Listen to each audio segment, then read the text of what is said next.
परमात्मा का स्वरूप शरीर स्पेशल बना होता है। हम लोग कुछ देखते हैं लेकिन उनके स्वरूप को पहचान नहीं पाते हैं, उस स्वरूप को समझ नहीं पाते हैं।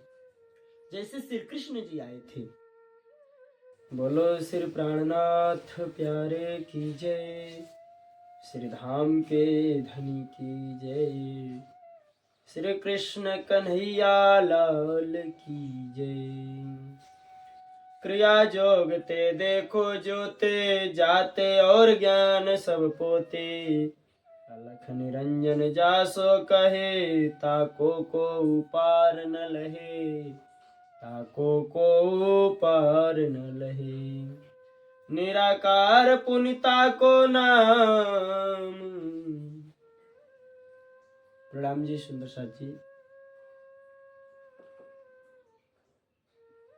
सुंदर साथ जी, यह जो सदगुरु धनी देवचंद्र जी महाराज जी का चरित्र चल रहा है, जो सदगुरु धनी देवचंद्र जी महाराज जी की जीवन लीला चल रही है, किस प्रकार से सदगुरु धनी देवचंद्र जी महाराज जी संसार में आए और लीला करके दिखाए, वह लीला चल रहा है। सुंदर साथ जी, जब भी परमात्मा हमारे बीच आते हैं ना, उनका सिर्फ देखने मात्र का 5 तत्वों का शरीर होता है, लेकिन वह वास्तव में 5 तत्वों का शरीर होता ही नहीं है। परमात्मा का स्वरूप शरीर स्पेशल बना होता है। हम लोग कुछ देखते हैं लेकिन उनके स्वरूप को पहचान नहीं पाते हैं, उस स्वरूप को समझ नहीं पाते हैं। जैसे श्री कृष्ण जी आए थे, उनका तन 5 तत्वों का नहीं था। जब सदगुरु धनी देवचंद्र जी महाराज जी आए, उनका शरीर 5 तत्वों का नहीं था। और महामती श्री प्राणनाथ जी जब आए तो इनका शरीर 5 तत्वों का कदापि नहीं था। यह ऐसे तत्व हैं कि मेरे पास शब्द ही नहीं है कि मैं उन स्वरूपों का वर्णन कर सकूं। और जो लोग ये बोलते हैं कि परमात्मा का शरीर 5 तत्वों का है, वह तो मूर्ख है। मूर्ख के अतिरिक्त और कुछ है ही नहीं।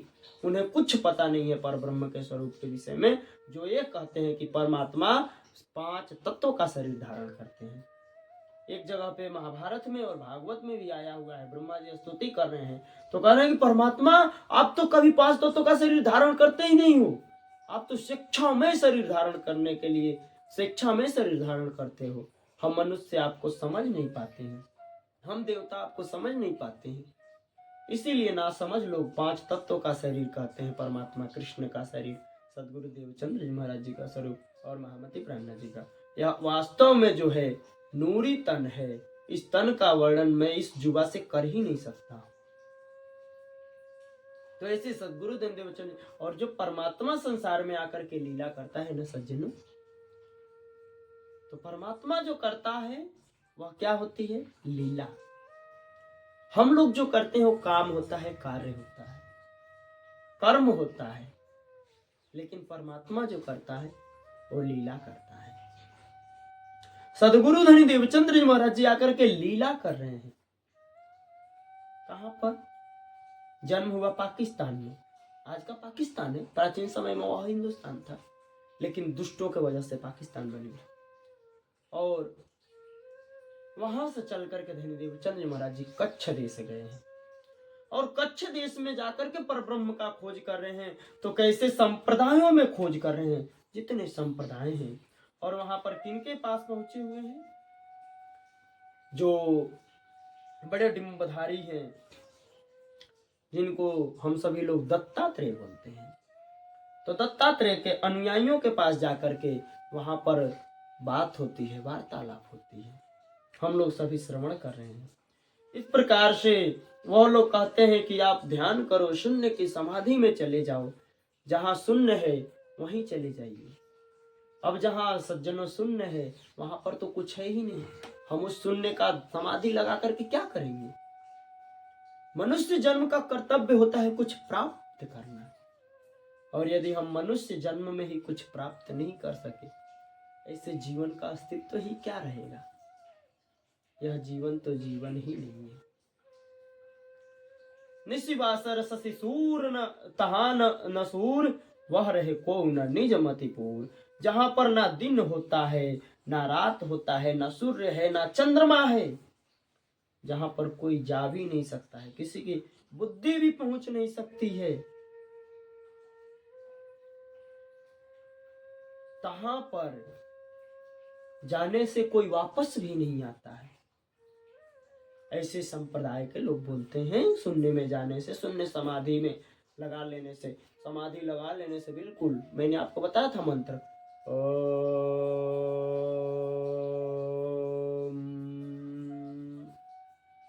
ऐसे शून्य की समाधि लगा लेना पड़ता है। और दम मुक्ति यही विधि करी, सो विधि सतगुरु सब चित लही। इस प्रकार से मुक्ति होता है। सदगुरु धनदेवचंद महाराज जी सब कुछ देखे, उनके सारी लीलाओं को देखे, सारी बातों को सुने, श्रवण किए, हृदय में भी उतारे।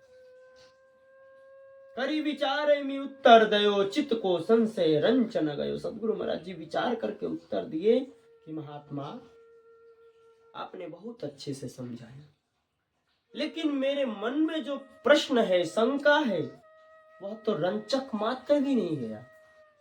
सदगुरु महाराज जी का प्रश्न क्या था? मैं कौन हूं, था ना? कहां से आया हूं?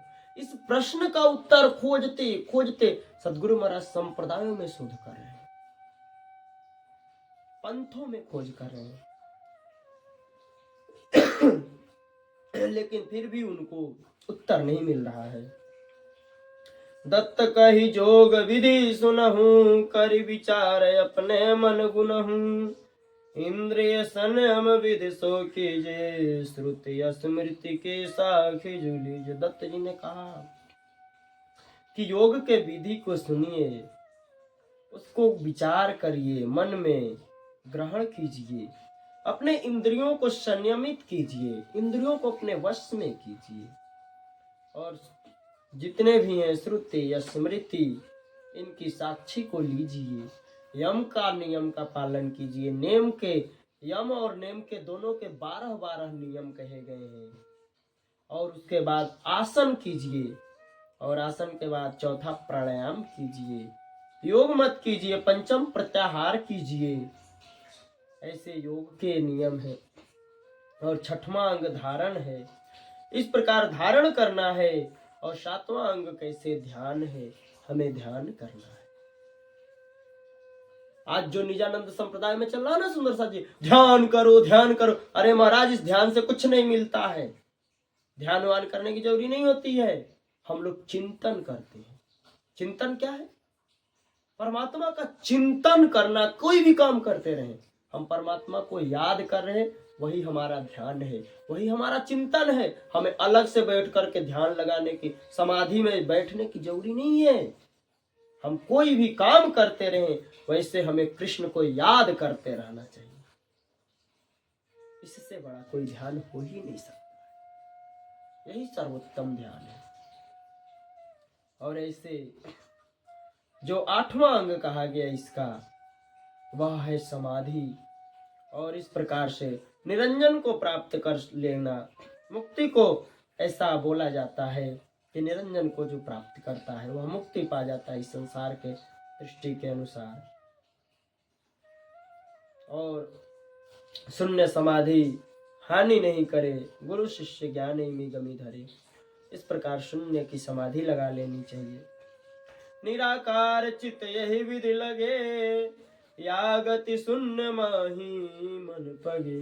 निराकार को चित्त में इस प्रकार से बसा लो, या गति शून्य माही मन पगे। और इस प्रकार से आप शून्य को, निराकार को प्राप्त हो जाओगे, उसी में लीन हो जाओगे। यह शून्य की समाधि है। इस शून्य को पाने के लिए पूरी दुनिया दौड़ रही है। शून्य, शून्य मतलब कुछ नहीं, जीरो। लेकिन पर ब्रह्म आगे जो हमारी वितक चलेगी, उसमें किस प्रकार वर्णन होगा, आप लोग सब श्रवण करेंगे सुंदर सा जी।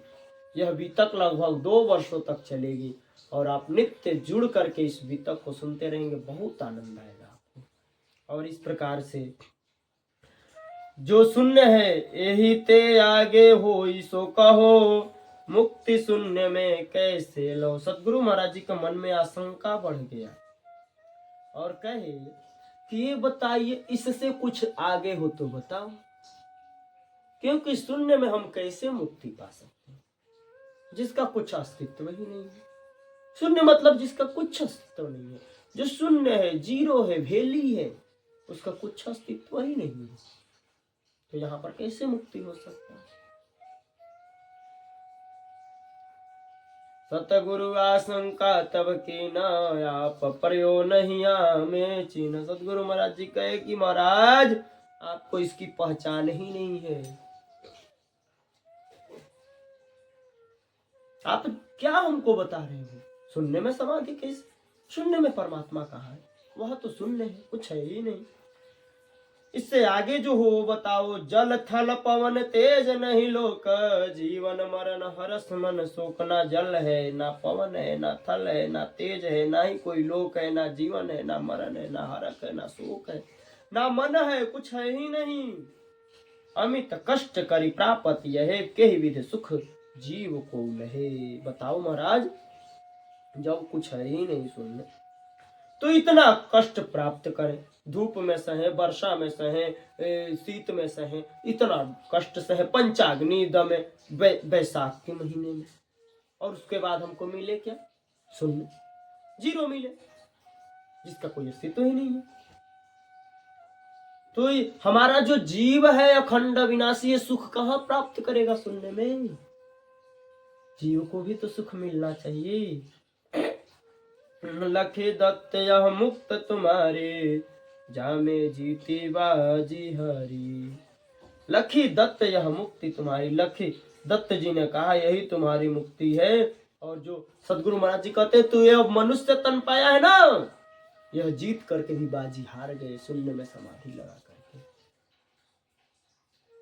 दत्त कही अब खोजो आगे, जो तुम्हारे मन न्यास न लागे। दत्त जी ने कहा महात्मा जी आप जाइए, आगे खोज कीजिए, आगे शोध कीजिए, जैसे आपके मन में लगे, जैसा आपका मन प्राप्त करे परमात्मा को, आप वही उपाय कीजिए। दत्त जी सदगुरु महाराज जी को विदा कर दिए। और इस प्रकार सदगुरु धनी देवचंद्र जी महाराज जी खोज करने के लिए आगे निकल गए।